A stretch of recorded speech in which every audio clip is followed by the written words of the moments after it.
All right, recording in progress. So let's see. We got a small radio transmission broadcast, 37-mile radius. If you drive along a straight line from a city 48 miles north of the transmitter to a second city 43 miles east of the transmitter, during how much of the drive will you pick up a signal from the transmitter? Oh my, okay. All right, so they reference the transmitter repeatedly, so that's going to be something important. So I'm going to put a little T, and then we're going to go what? North and east. North, east. All right, so I'm going to put the transmitter about here, and it's broadcasting a signal out. And then I'm going to start off north. How far? 48 miles on my version, so I'm going to go up. Oh, I meant that to be a straight line. Oh, well, close enough. Let's say that's 10, 20, 30, 40, 50 up there. Here's the transmitter, and then we're going to go east, 43. East is that way. Graph paper would be nice. I'm going to skip it for now. 10, 20, 30, 40 should be far enough. All right. Let's mark some places. So I'm going to start 48 miles north. So that's about 48 there-ish. And then 43 over here, maybe about here-ish. And I'm going to drive a straight line path from there to there. Transmitter can only reach 37 miles out, and it's transmitting in a spherical wave. 2 dimensions, we'll just do a circular wave heading out. So then let's switch to blue. 37. So 10, 20, 30, 40, 37 is about here-ish there. 10, 20, 30, about here-ish there. And so I have a circle that looks something like this, and I only care about that quarter of the circle. All right, so I've got the broadcast is heading out. It's only going to get that far. So only on part of my drive will I be able to pick up the signal. So I want to figure out how long that part of the drive is. All right. We did a problem kind of like this the other day where we had a line and a circle and we found the intersection. There we only had one intersection. Here we have 2. So it's going to be similar to a problem we did the other day. And then we have one more step because we're going to also have to not only find these 2 points, but calculate the distance between them. All right, so there'll be an extra step there. All right, read it again, make sure I have my mind straight on it. Small radio tower broadcasts 37-mile radius. We drive at a straight line from 48 miles north to 43 miles east. During how much of the drive will you pick up a signal? Okay, I think my sketch is reasonable. What do you guys think? So you're going to find this a lot in trig. I need to draw pictures to wrap my mind around problems. I recommend you do the same. Otherwise, like if I don't draw that, there's no way I'm going to figure this out. All right, so I need the equation for the circle and the equation for the line. Circle is the easy one here. I drew it centered at 0, 0. So for my circle, I'm just going to have x squared plus y squared equals 37 squared. For the line, well, the slope, that's just going to be from this top point, I'm just going to drop 48 and then run 43. So the slope is negative 48 over 43 for my version. So I'm thinking y equals mx plus b for my line. So y, my slope for that line has a drop of 48 and a run of 43. So it should be negative 48 thirds for the slope. What's the y-intercept in this picture? 48 would be the y-intercept. Okay, so plus 48. All right, so now I have, I'm trying to find, say, this point up there, for example. I need its x and its y value. So there's 2 numbers I need. I have 2 equations. I should be able to use those 2 equations to find those 2 values. Okay. In class the other day, I recommended we use substitution. So what I'm going to take is what this y equals, and I'm going to stuff it in there and then try and simplify. Okay, so let's do it. So I'm going to have an x squared plus parentheses negative 48 thirds, 40 thirds, excuse me, x plus 48. That's my new y. So all of that gets squared. And that is equal to 37 squared. That's a weird 3. All right, and I have to solve for x.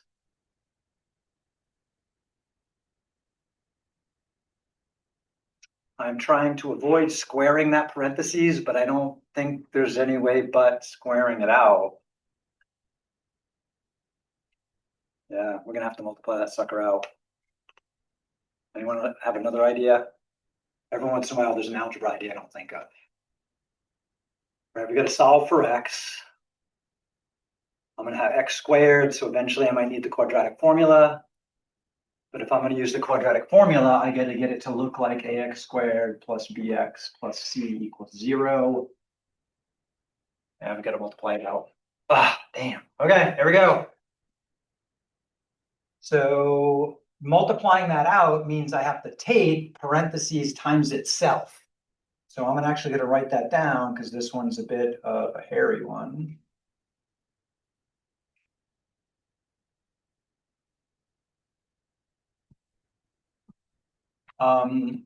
Alternative to doing that is maybe you're familiar with the binomial formula and you know what a perfect square looks like. You could just write it out. Anyone familiar with the binomial formula for things like this? No? Okay. We got work. Okay, so then we just have to make sure each term in the first one is distributed to each in the second. So we're gonna have to go boom, boom, and then boom, boom. What's that? Yeah, it's like FOIL, yeah, so that's same thing as FOIL, yeah. By the way, what I'm mentioning is the binomial theorem. If, side note, tangent,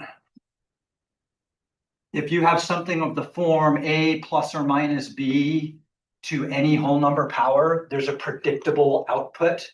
If that power happens to be a square, then it's always going to be a squared plus 2ab plus b squared. Right? So you can kind of skip the FOIL if you know what the form looks like. And there's a similar form for cubes and fourth powers and so on. That's sometimes covered in pre-calculus 1, sometimes not. So again, this is binomial theorem, which we're not going to use.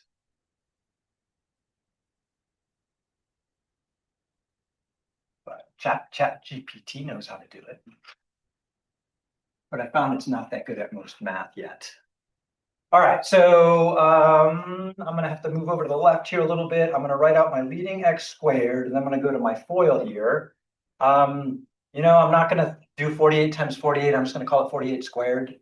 So for now, I'm going to say I have 48 squared over 43 squared, x squared. And then I'm going to get a negative times a positive. So that's going to be a minus another 48 squared over 43x there. And then 48 times the same thing is going to give me another negative 48 squared over 43x. And then finally a plus, or not finally, but almost plus 48 squared there. And then on the other side, we've got the 37 squared. Like terms. I see two sets of like terms. Let's see. These two are like, and these two are like. Oh, and I guess there's another one. If I push this to the other side, it's like, but I think I want to go this direction here because I want it to be equal 0 to use the quadratic formula. Okay, shift this up and put some things together. I think I'm going to ask Desmos to simplify a little of this for me. So for example, here I have 1x, oops, and I have 1x squared plus 48 over 43 squared x squared. I need to add those two numbers together. Desmos can clean that up for us, or we could leave it a little messy. Here's Desmos graphing. So I'm going to ask Desmos here, what happens if I take 1 and add it to 48 squared over 43 squared? Everyone get why I'm doing that? Oops. And then here's the cool thing about Desmos. They've got this little fraction button, so they'll clean it up for you. Save me a little time. And again, why am I doing that? Let me make a note of that. Where's my pen? Disappeared. Just bring this over to the adjoining screen so I can see it.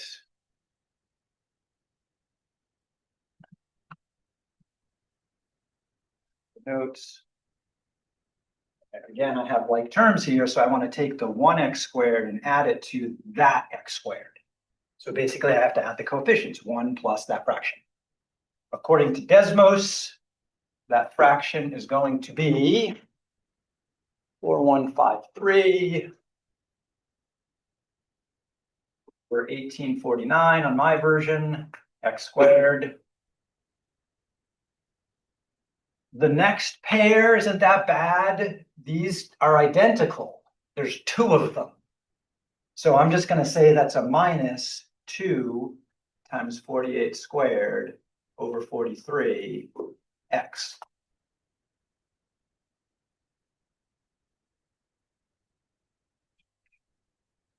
And then here I'm going to choose to subtract that 37 squared over.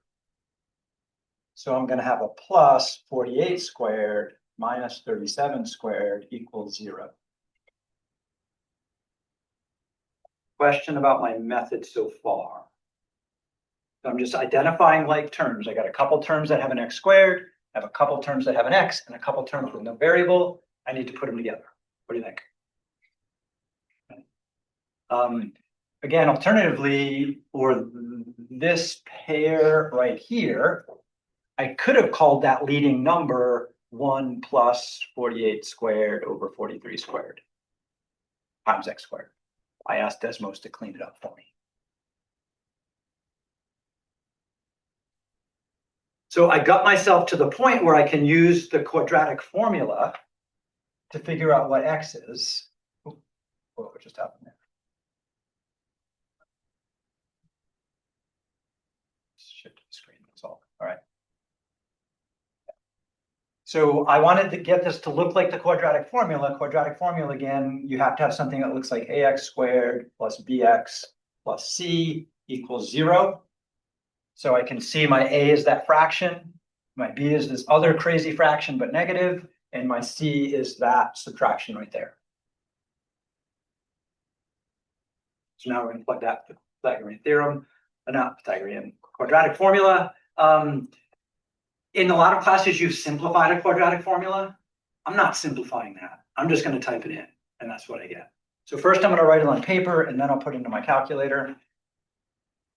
All right, so reminder, quadratic formula says if you have something that looks like that red line, then x will always be the opposite of b plus or minus the square root of b squared minus 4ac all over 2a. So for my version here, I've got x equals the opposite of that b. So I get to remove the negative, and I'm just going to call it 2 times 48 squared over 43, plus or minus, square root's going to probably be pretty big, b squared, so parentheses 2 times 48 squared 43 squared, so there's my b squared, minus 4 times a, 4,153 according to Desmos over 1849. I'm going to double check my Desmos screen to make sure I got that right. 4153, 1849, yep. And then my c, I'm going to do another parentheses. That's 48 squared minus 37 squared. Close, square root has to cover all of that. All over 2a. Oops. 2 times parentheses 4153 over 1849. And again, I am not going to try to simplify that by hand. I'm just going to type it into Desmos.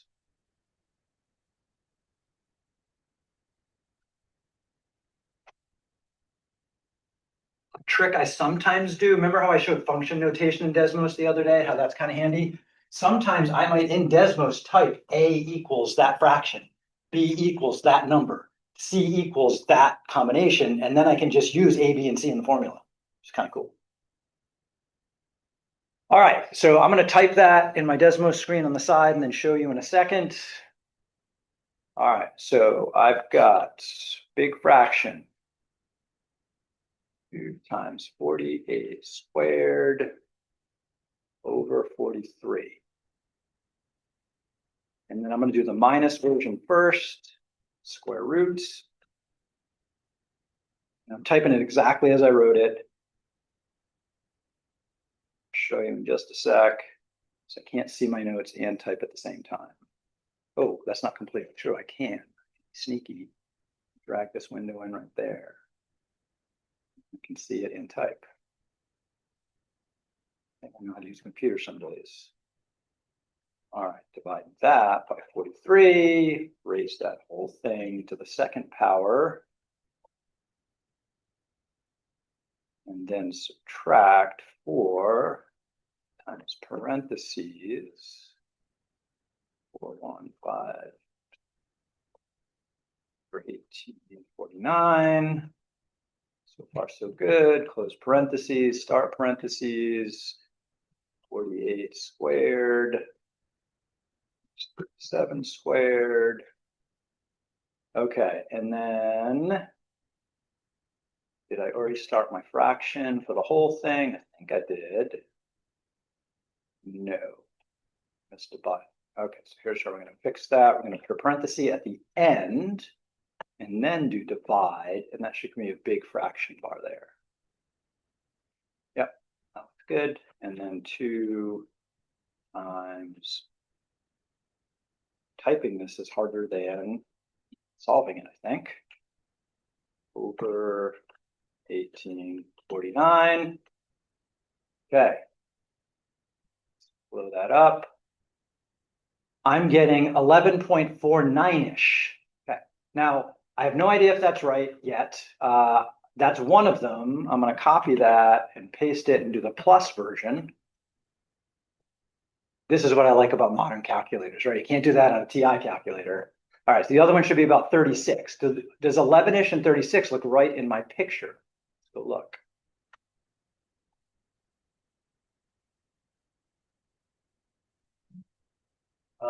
Yeah, I'll buy that could be about 11 right there. And yeah, that could be about 36. That looks reasonable in my rough sketch. Desmos can double check that for me. Let's go to Desmos to double check it. So in Desmos, I'm just going to type in my 2 equations, x squared plus y squared equals 37 squared. And then y equals negative 48 over 43, x plus 48. This way. And then I can test by just pointing and clicking. 11.4909, yep, that would round to that. And 36.21696, yeah. Desmos approximations match my answers I came up with there. Okay, so 2 more steps. Desmos is giving us approximate y values. Those approximations may be enough to satisfy the online homework system. We next need to find the slope, the distance between those 2 points. All right, so here's how I'm going to do that. Let's see, function notation. This y value right here, if I just call that f of x,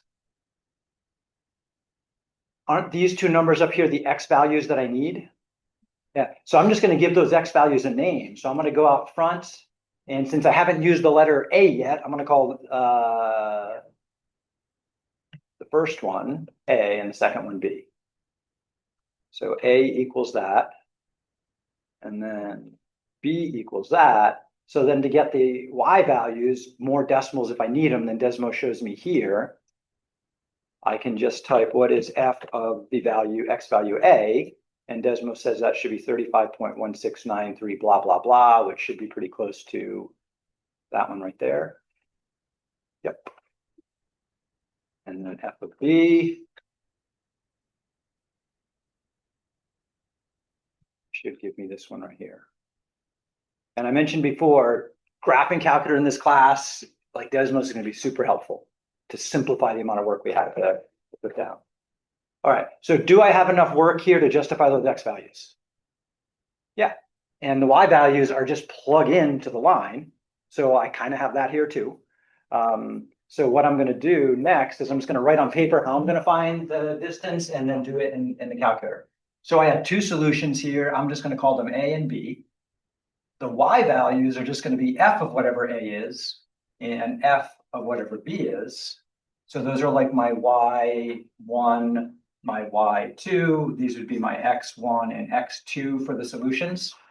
And the distance formula is to subtract the Y values, then square them, add that to subtract the X values.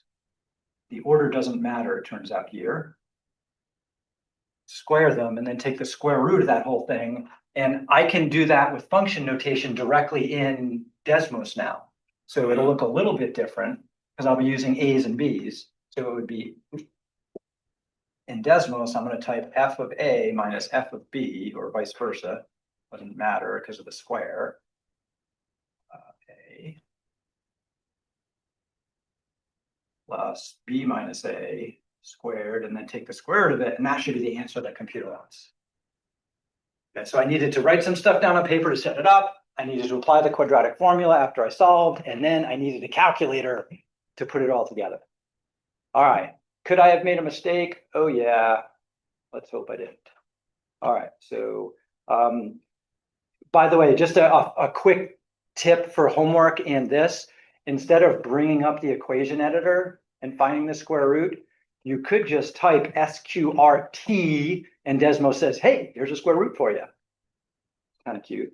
And so then I want parentheses F of B minus F of A, close parentheses and square it, get out of the power, plus parentheses B minus A, close parentheses and square it. And I should find that the distance is 37.05198. I would never ask for an exact answer for this because this one is nutso in terms of its exactness because of all those parameters that we had. So approximation to enough decimal places. That was a marathon. Questions? How could I check before hitting the button? Well, the only things I can check really are looking back at my notes. Did I apply the right numbers in the right place? Did I do my FOIL right? Did I get the right coefficients after that? It's kind of just like a look and make sure you have the right number in the right place. Common mistakes I make are, I might notice there's a 43 squared there, but there's just a 43 there. We got to keep those straight. So paying attention to details. This is enough work that it would be hard to look back for a mistake. So if I messed it up, I'm often just going to get a clean piece of paper and try again. Stand up, take a walk, get a snack. All right. There is a 75% chance I got it right on the first try. What do you think? Check. Homework system. All right. How many I claim I drove. How many decimals do they want? Oh, they say we could enter an exact answer if we wanted to. Okay, I'm going to go for 5 decimal places. 37.05198.